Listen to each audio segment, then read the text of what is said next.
Heyo everybody, Haku here with my live reaction or read through either way for Beastars chapter 162, and this one's called An Early Afternoon with a Good Wife and a Wise Mother. And given that title, I don't think it'll probably actually have anything to do with a wife or a mother, but I could be totally wrong. I think it's just one of those flowery creative titles we often get with Beastars. But actually, sorry this one is a little bit late. When it first came out this weekend, I tried to record it when it first came out, but I just wasn't feeling very good this weekend. So like during me setting up my setup to record and everything, I was just like, I cannot record today, I need to take a break. So yeah, sorry everything's behind, I just wasn't feeling all that well. But yeah, I'm back, and hopefully the next one will be up like Saturday-ish, maybe Sunday when it first comes out. As long as we aren't on hiatus this week. That's usually when they drop for me, about Saturday, maybe Sunday. But yeah, either way, we have Meron here on the first page. I'm happy to see Meron again because he's like one of my favorite characters. He's so charismatic, as I always say. But I'm also kind of nervous because bad things happen a lot around him. I thought I smelled something nasty. I found this in our hideout. Okay. It says sweet something. Sweet goat. Can't really read that. The hostess's card thinks I gotta. Boss, that's quite a moral, you guys. Which one are you? Boss? Says I got a questioning. And then Meron looks down at it. Meron, today... Okay, is this going to be his actual mother? I thought he was an orphan or something. Why did I think that? For some reason, he was just at a school when he pushed the guy off the roof. For some reason, I was thinking that was a orphanage, but it was clearly just a school. I don't know why my brain got his backstory messed up like that. Meron, we're having hot pot today. Chapter 162, An Early Afternoon with a Good Wife and a Wise Mother. I am so interested if this is actually his mom. I think one of us wanted to use our new reputation as an excuse to fool around. If you want, I could find out who did it, says Miguel, I believe. There are many kinds of female scents, but only two types. The scents of a grown-up female and a young female. Do you know why? Because females change as they grow up. They become love monsters, which is why I hate the scent of this grown-up female. It's the scent of my maman. Oh, and we're seeing a flashback now. Mama, whenever I catch a whiff of this scent, I remember. Did you buy them for me, the green onions? And she smiles, that sickly sweet voice, and the room adorned in flower patterns and lace. Mama made the apartment room we lived in look like a castle. It is really interesting. Thanks for getting them for me. I can't go outside as much as I'd like to. This apartment is filled with mean neighbors, you know. They haven't done anything to make you feel bad, have they done anything to make you feel bad? And she just smiles. Did you know, the female leopard and the gazelle boy who always wear a mask are mother and son? What about the gazelle husband? Word is she predated him. But despite all the gossip, Mama never told me anything about my missing papa. And I never told Mama that I was getting bullied in school for being a hybrid. We were not allowed to speak our minds in our room. This was the bizarre fairy tale world that Mama made, and we lived in it. Like it was a stage prop built for a mother and son. I love this story so far because every single little bit of Meron's story, like I said, every time he shows up there's something interesting. Everything is just so... I hate using the word deep over and over again, but it's just so deep and interesting, and there's so many different aspects and things going on. There's literally always something interesting going on with Meron's character and his personality and who he is and like what it means for the overall society of the story every time we see him. It's always so good. It's nice that you're not picky. It's just that meat and vegetables taste like nothing to me, he thinks. It was all very dull. But I wanted to think that Mama's love for me, she got food on your face, was the only thing in our room that was real. Whenever she would call my name, Meron, with her feline, spine-covered, grater-like tongue, it would always come out as a sweet trill. I liked it when Mama called me by my name. It made me feel that I wasn't a hybrid, that I wasn't a carnivore or an herbivore, that I was simply Meron, myself. Alright, name origins. Today we will be talking about morals. This is so interesting. A name is the first sign of love every parent gives to their child. That's why everyone's name is very meaningful. When you all get home, please ask your parents for the origin of your names and write it on a piece of paper. This is your homework, and it's due on Friday. Okay. Meron, is your silly name supposed to mean something? Tell us. I bet your mom named you Meron because she likes melon bread. Meron pan.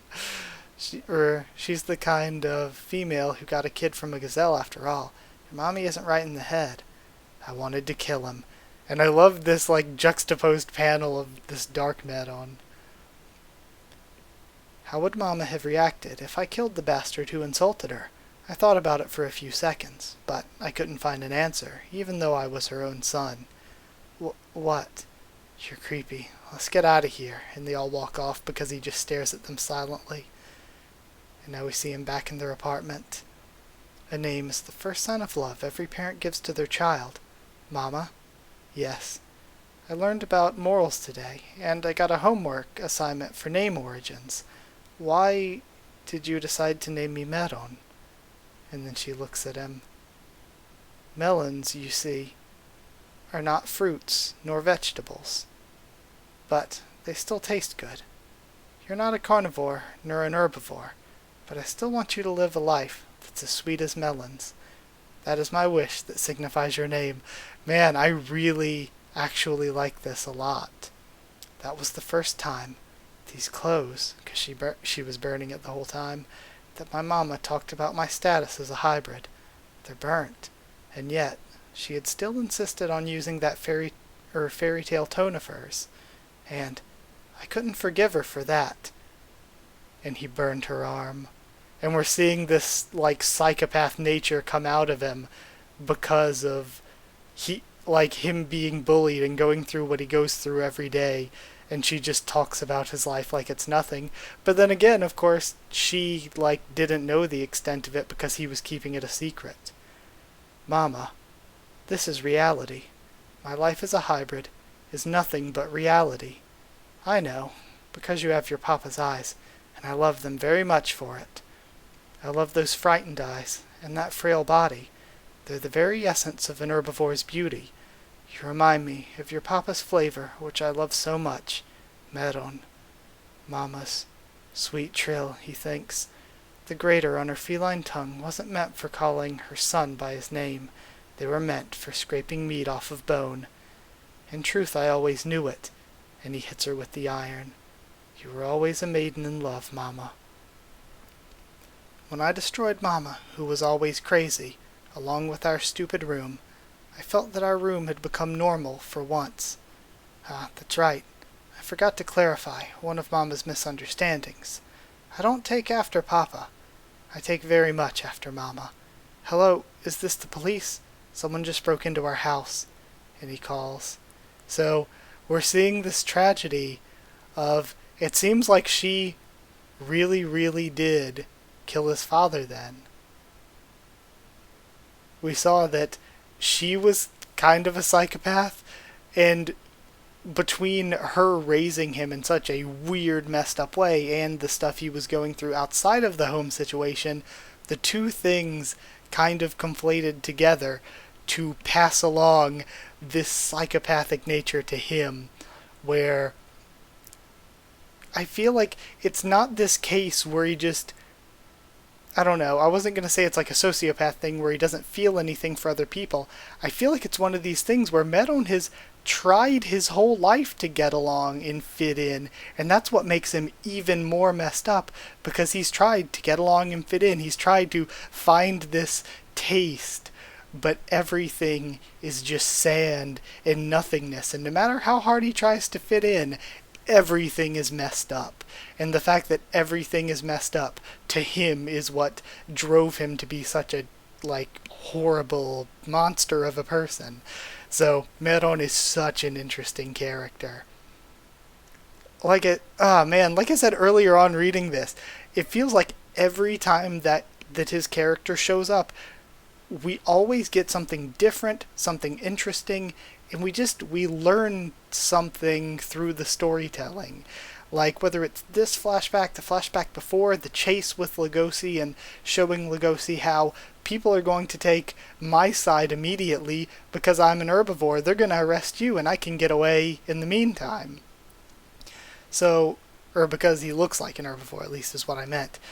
But you see, like, there's just so much going on, and his character is so good every time. And I still think the chapter where he first talks with and then betrays and shoots Lugosi is still probably one of the best chapters in the entire series. It was so well written. This one, another one, incredibly, incredibly well done. And I bet there's even some ways in which you can kind of juxtapose. I mean, it's not that similarly related, but I was going to say her story to Leano's story. And how Leano had a sort of similar thing going on with her not leaving the house most of the time, or all of the time. Well, with Leano, all of the time once she was an adult.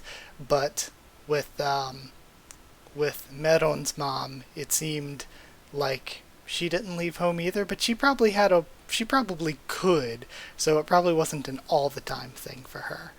But yeah, either way, this was such an interesting addition to Meron's backstory. I love the origin of his name. All of it was really, really, really, really good.